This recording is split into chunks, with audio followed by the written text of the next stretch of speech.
to Motherhood by me, Mummy Wednesdays. So today's video is going to be about my labor and delivery stories for both my children. Now, I'm not going to like sit here and go into like deep, thorough detail. I'm really not going to do that. I'm just going to give like a quick overview of how my labor and delivery was with both my children. I just thought it was a good idea since this is like a mummy channel, so just if any mums out there would maybe relate to what I went through with my boys. So yeah, I'm just gonna get right into it. So I've not written anything down. This is all gonna come like at the top of my head. I'm gonna start with my older son. Now he's gonna be 4 years old in let's see, we're in November, December, I say in 5 months. Yeah, he's 3.5, so I really can't remember a lot about what happened that day, because normally after you have your child, some of the stuff you just forget. Okay, so my son was, let's see, trying to remember here.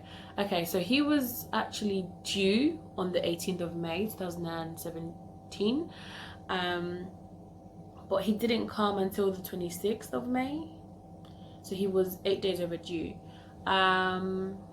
My husband was in a different country at the time, hence why, you know, he wasn't there at the beginning. So yeah, I was living with my mom, and then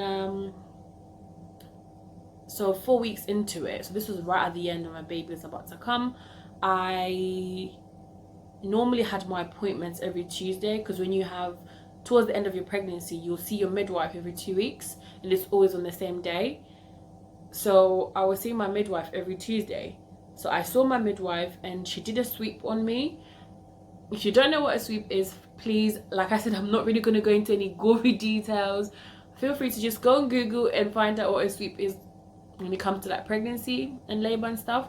So yeah, my midwife did a sweep and it was very uncomfortable. And then on Wednesday, I decided to go into town with my mom. So for the average person, it takes about 5 to 10 minutes to get into town from my mom's house, but for me and my mom, it will take us maybe 15 minutes. So we went into town to do a bit of food shopping, and then we walked back home. Now bear in mind, we were carrying bags. I was also carrying some bags, and it was heavy because I really wanted this baby out, because like I said, he was already 8 days late. So we went into town, went back home, and then I wanted some food, so we went back into town walking and came back home.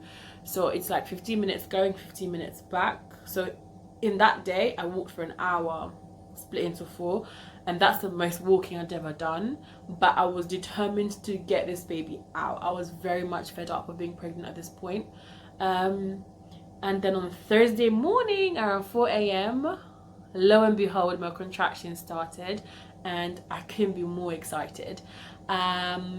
So I just let my contractions, they were not very strong or very frequent, and I already knew you don't call the midwife unless you're worried, you just sort of ride it through. So the next 5 hours I just sort of laid in the living room, just timing my contractions. 9 a.m, I just couldn't take it anymore, so we booked a taxi, my mom and I, and we went to the hospital. And luckily my mom's house is a little bit nearer than where I was living to the hospital. I'd say about 10-minute drive, which is, it's not far, but when you're pregnant, when you're having those contractions, 10 minutes sounds very far. Having contractions in the car, in the taxi, yeah, not the best scenario, but we had no choice at the time, and I couldn't walk. And please, someone tell me, why was my mom busy telling me to hurry up?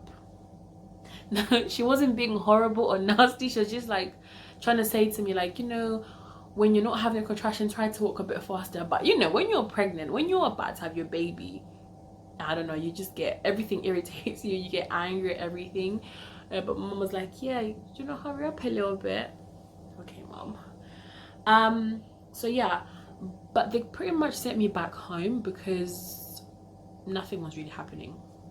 So I went back home, I had no appetite, I was just having the most horrible pains, but I couldn't eat. I couldn't for the life of me eat anything. Everything I ate, I threw it up. So the midwife advised me to get a Lucozade, and even that I couldn't even keep that. So I was just laying on the sofa, nothing to do. And my poor brother was like, oh my God. My brother was like, what do we do? What do we do? And I asked him to go get me ice cream, which I never even ate. Like, I just couldn't keep anything down. I just kept throwing up. There's nothing I could do. I had to just wait it out. And my friend Onesie, she then said to me she'll come and pick me up once she has access to a car. Yeah, so my story time, or my labor and delivery story, was interrupted because my son had just woken up. So I'm gonna try and carry on with him. I don't know if he's gonna let me finish this, but we'll try. So yeah, my friend Onesie said to me she'd come and pick me up once her husband came back from work. So I waited until like 4 or 5 p.m. Like, I really can't remember clearly, but I think it was like 4 or 5 p.m. that I waited until. And so she came, she picked me up, and bless her, she had her own little boy at home, a 5-month-old, and she came to help me. And so yeah, she drove us to the hospital, and this time they kept me there because I had meconium, which is when the baby does a poo in your stomach, which is very dangerous. And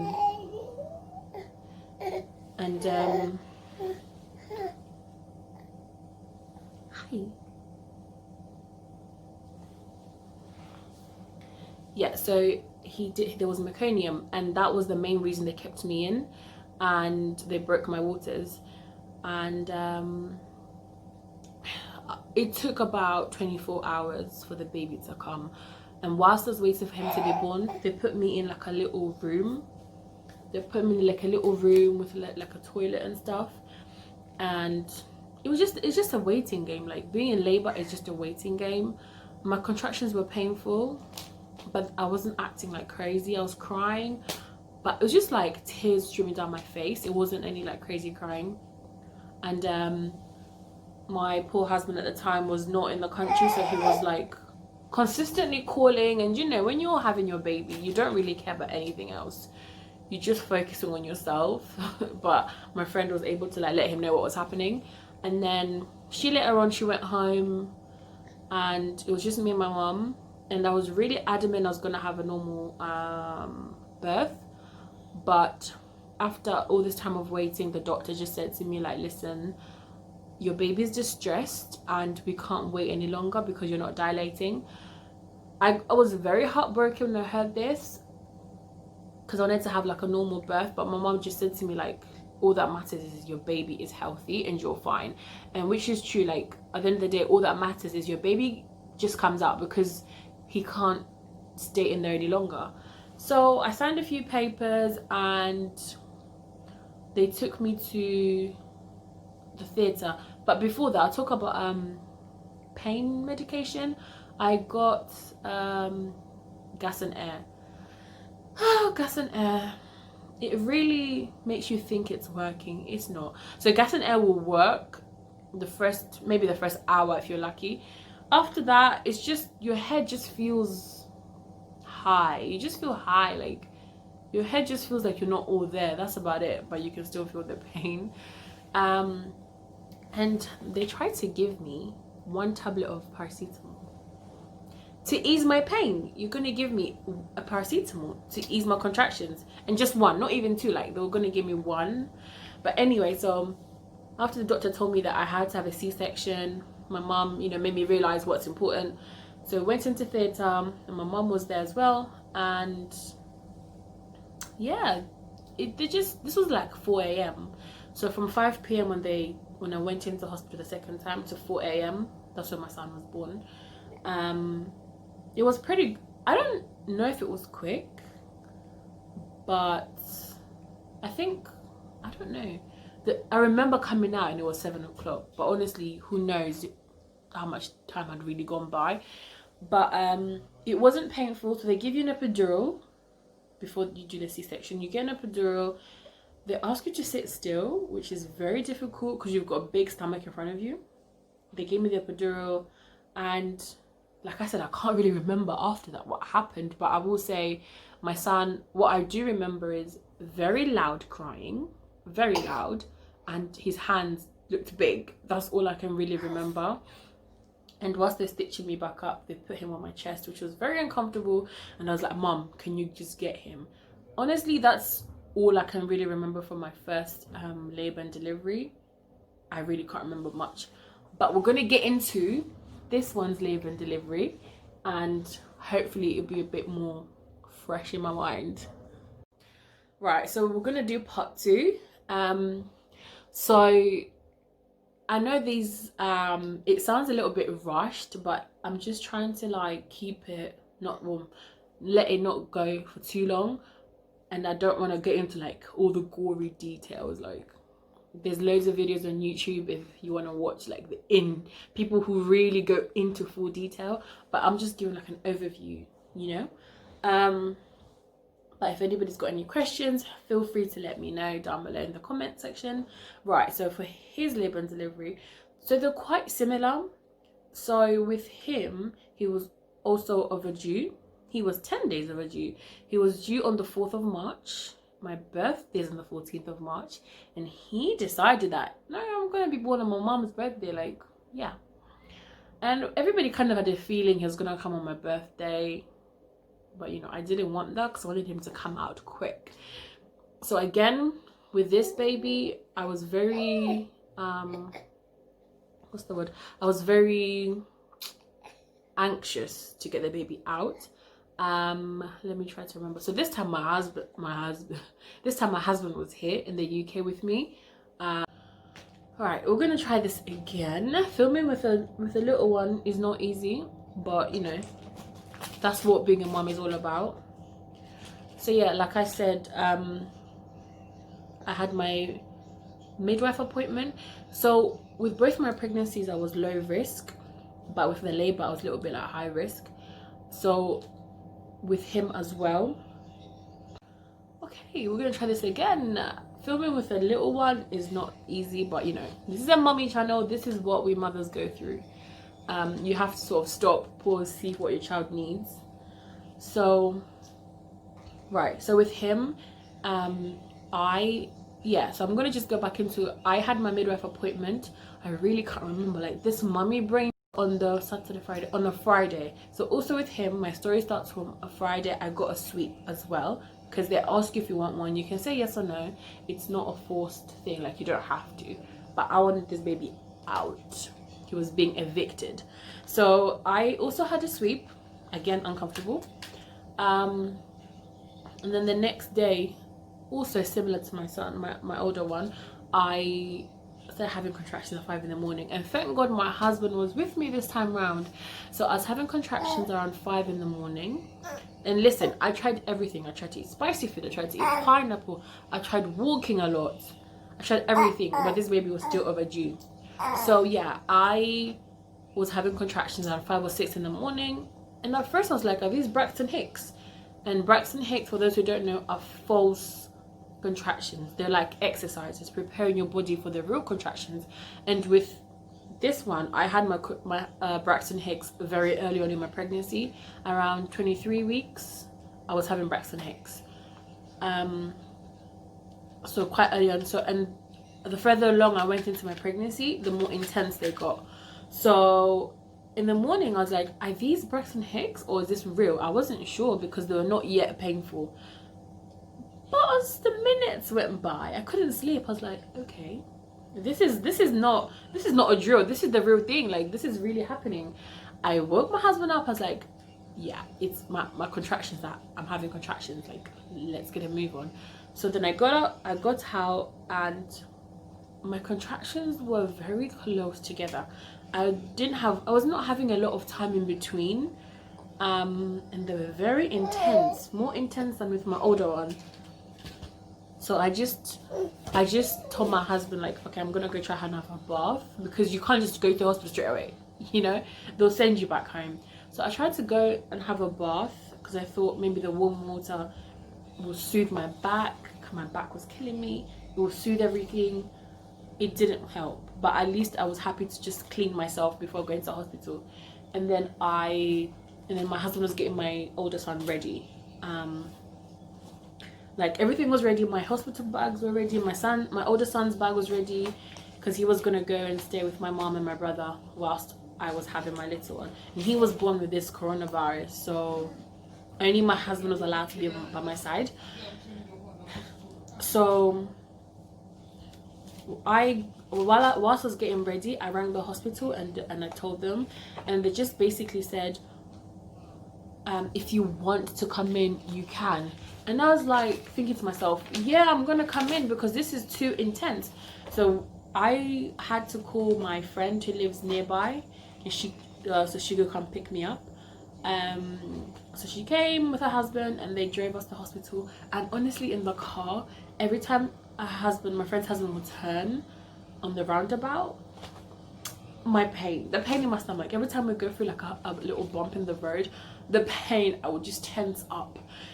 But and so we got to hospital, and my friend wanted to come in with me and my husband, but she's not allowed because of this horrible virus. So they took my older son to my mum's house, because the hospital, like I said, is near my mum's house. And so it began. I just got there and they gave me this little nice room with like a shower, which I never even used, and the contractions were atrocious. My midwife was really nice though, but the pain was horrible. And so with this pregnancy, or this labor, it was so much shorter. So from the time I had my first contraction to the time he was born was 9 hours. So from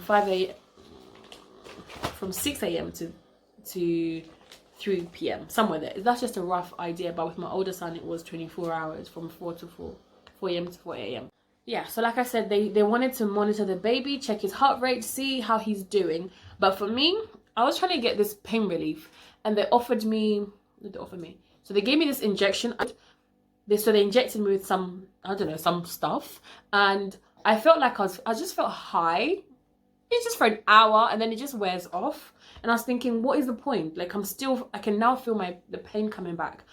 And my problem with this labor was like, I wasn't having a lot of time in between. Or with my other son, there was a little bit of time in between where I could like rest a little bit and catch a break. But with this little one, he would not let me catch a break. And then they offered me gas and air. I hate gas and air, because gas and air is fake. It's like, it gives you a false sense of relief. So for the first, I don't know, half an hour, I felt great. I felt high. And that's it. After that, I just got fed up with it, because you have to like take a deep breath and breathe out. There's a technique to it. And I just got fed up with it. After half an hour, I just put it to the side because I couldn't be bothered with it anymore. And then I kept begging for the epidural. And then they said that I forgot what it's called. I think it's called an I really can't pronounce it. Anesthesiologist, something like that. And they said he was still attending to another woman, so I had to wait. And the waiting is horrible. It's excruciating. And I just kept saying, please, please, I can't do this. I need the epidural. I need the epidural.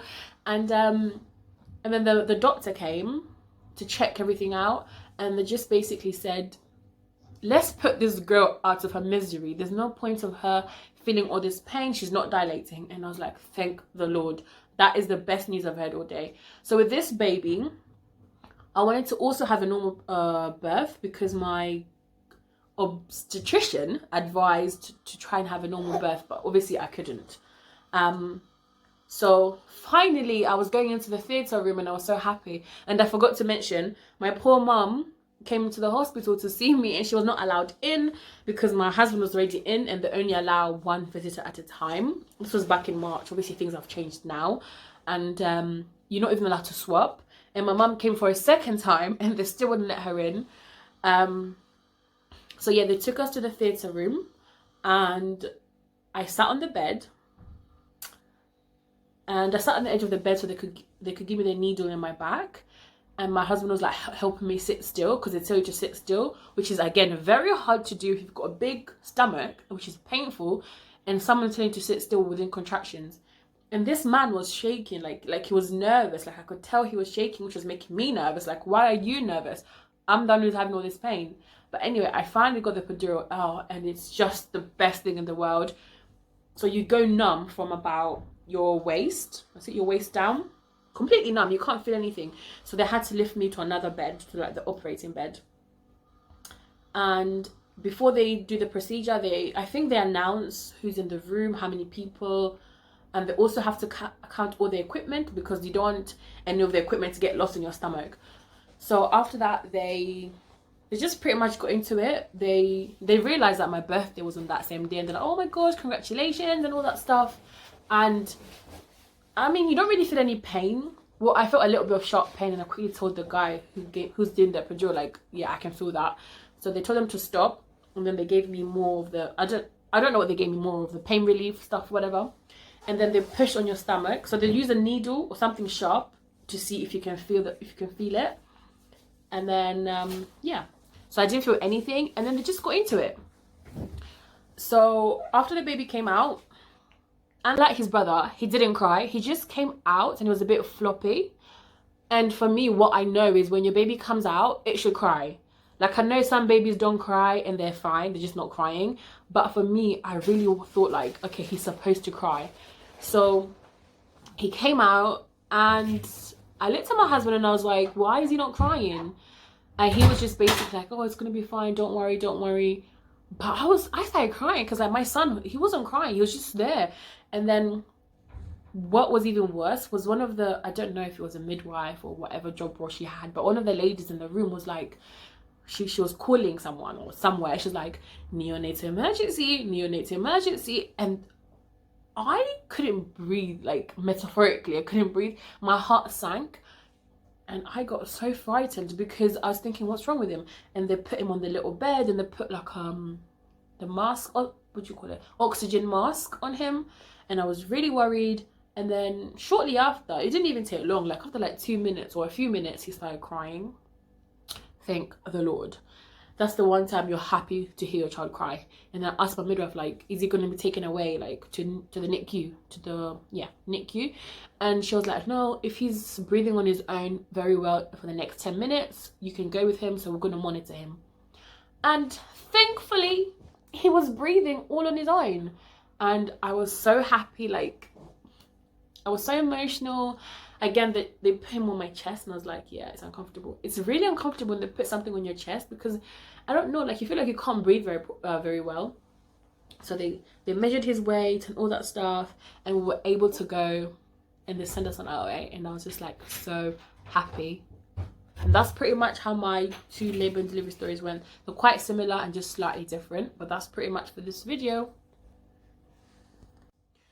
Yep, so that's pretty much the end of my video, and thank you so much to those who've watched the whole video. I really appreciate it.